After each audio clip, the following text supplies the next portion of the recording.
always looked like this. I want you to pause for a second, because that belief didn't come from history. It came from just a bunch of repetition.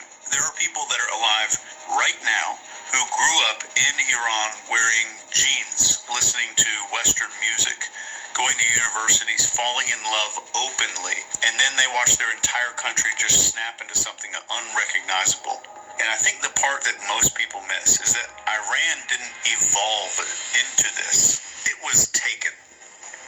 I've done several deployments across the Middle East, and you don't survive that without learning one critical distinction that I think all the headlines just completely erase, and the difference between a people and the system that cages the people. That's a big distinction I want to make right here, and this applies to all countries. But what you're seeing right now, the protests in Iran, the crackdowns, the silence when all the internet went dark the other day, that looks like chaos. That is memory colliding with fear, and I want to prove it to you. And once you understand how that collision happens, I think you're going to realize Iran is not an exception. Iran is a preview for the rest of the world. So what we're going to talk about is not a big story about religion. It's not even a story specifically about Iran. This is a story about how any modern educated civilization gets psychologically hijacked without realizing it until it's way too late. Yeah.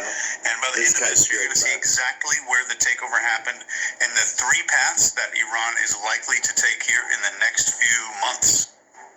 In the 1960s and 70s, Iran was secular. They were educated, and they were culturally just alive. Tehran looked more like a European capital than a caricature of the Middle East.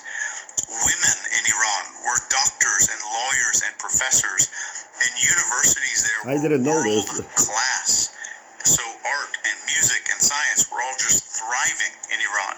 This was not a primitive society that was just waiting for someone to modernize them. They were already modern. And that detail matters a lot because it destroys a very convenient myth to the media. This idea that Iran's current state, where they're at right now, is some natural expression of Iran's culture. It is not. So what happened to Iran wasn't some cultural evolution. It was complete takeover, like an interruption. So first, the Shah, this is Mohammad Reza Shah, ruled with a lot of Western countries backing him, lots of oil money, and he got increasingly authoritarian, and corruption started growing as old as religious extremism. It was sold as a moral cleansing. We need to morally cleanse the country. We need more justice. We need independence. It was sold as independence. Yeah, it sounds like that was the first big psychological trap. And this is how civilizations get hijacked. All these revolutions that you see, it's not overthrowing power. Sorry to interrupt. I think this followed them because he modernizes a way to explain spirituality. Sorry about the thing. I have a bad cold or something. This sounds like what is happening in Western civilization. Surveillance, silencing, free speech, and total government control. Yeah, that's consolidated. And it was a slow, pretty methodical process. And the biggest leverage that they had was belief. They didn't use religion as a weapon. They used fear. So it was fear being used here, not religion. Always. It was a fear of, I'm going to be outcast. I'm going to be looked down on or judged. I'm going to be labeled immoral. I'm going to be on the wrong side of history. I'm going to be alone. I'm going to be lonely. Yeah, so all these little new public rituals became compliance tests. And then speech became dangerous. Silence was a new way to just survive what was going on. So once belief becomes mandatory, truth becomes a liability. And that's the quote that you can they don't want to answer or say the truth. Becomes mandatory, truth is a liability. So the Iran-Iraq war hardened everything like crazy. All kinds of... He says belief, but it doesn't have to be in religion. Belief in the science, belief in they wish the best for us. So they put these laws to make sure kids don't get hurt. Like now with the sliding, even they're going to put the helmets, the control what you have in your pockets.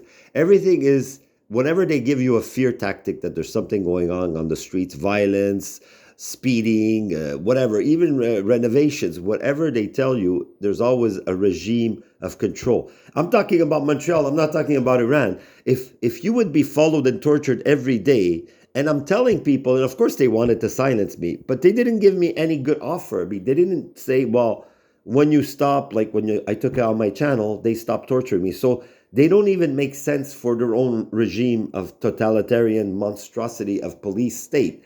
Like Montreal is a police state. If you don't see it, it's because it's under the guise of police is a bit strict sometimes to protect us because there's a lot of unstable people. It's mental disease. Yes, they're mental disease. There's psychosis that they have to control us to please the demiurge, to please the same system that we have in Iran, we're going to have in Montreal. I'm not saying this only to sell my story because how did I fall into this story? I didn't know. It would just happen overnight in 2020. I fell into the targeting system. The New World Order is here already, except it's going to be out in 4 or 5 years. I'm just trying to, not bargain, I'm just curious to see how it is in this timeline. So that's another reason. I have to admit, everybody in some ways wants to avoid death. But it's not only because of fear of pain and the unknown. For me, it's not that much the unknown. Maybe pain, and because I worked so hard to see the changes in this timeline, but they know they have me, obviously. Once they take attention of you, a big government, even the armies can't stop it when it's the bigger narrative of the world. And now the fact of Trump is playing both the good and the bad person. Think about it. But anyways, I'll just make you hear a little bit more.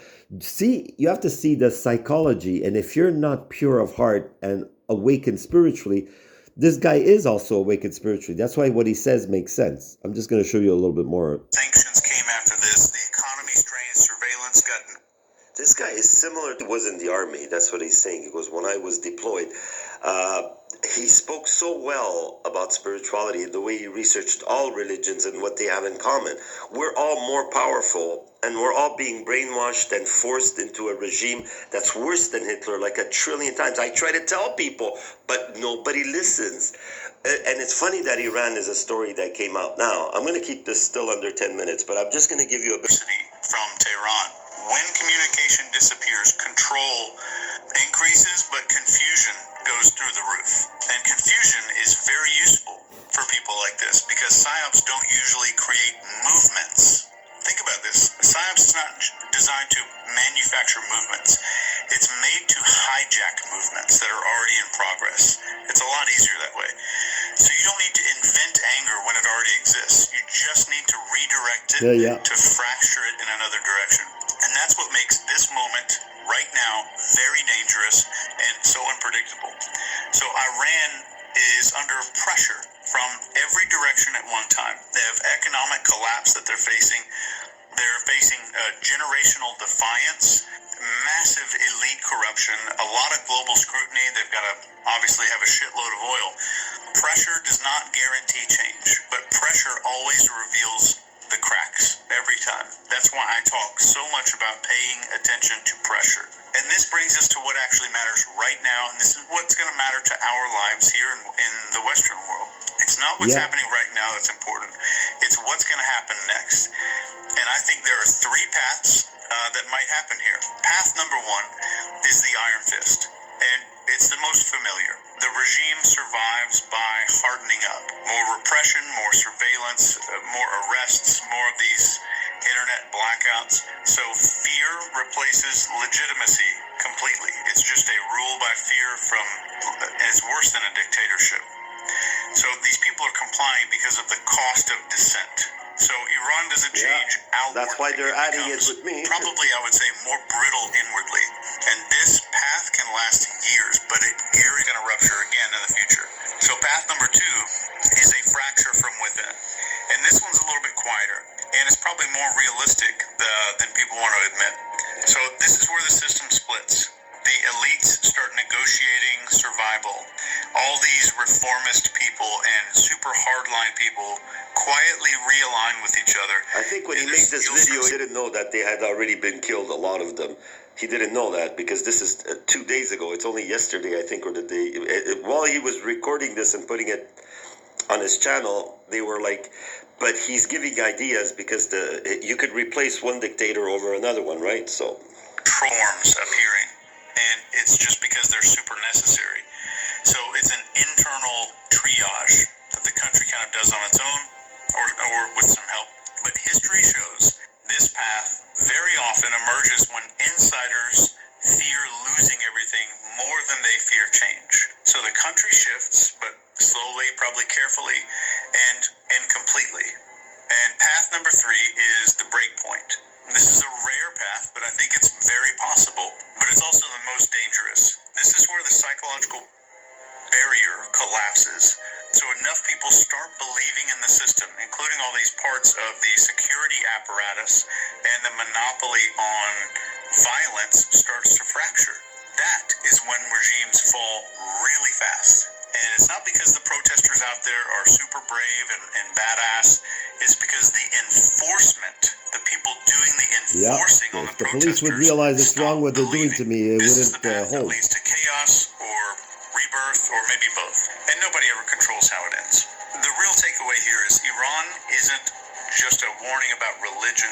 It's a warning about what happens when fear completely replaces consent of people, and narrative completely eclipses and replaces legitimacy. This is about Iran losing its ability to say no quietly over time.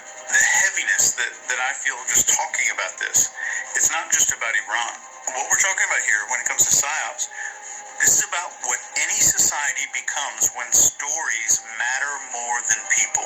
And It's truth. when a population forgets who they are. Somebody else is going to absolutely decide who they are.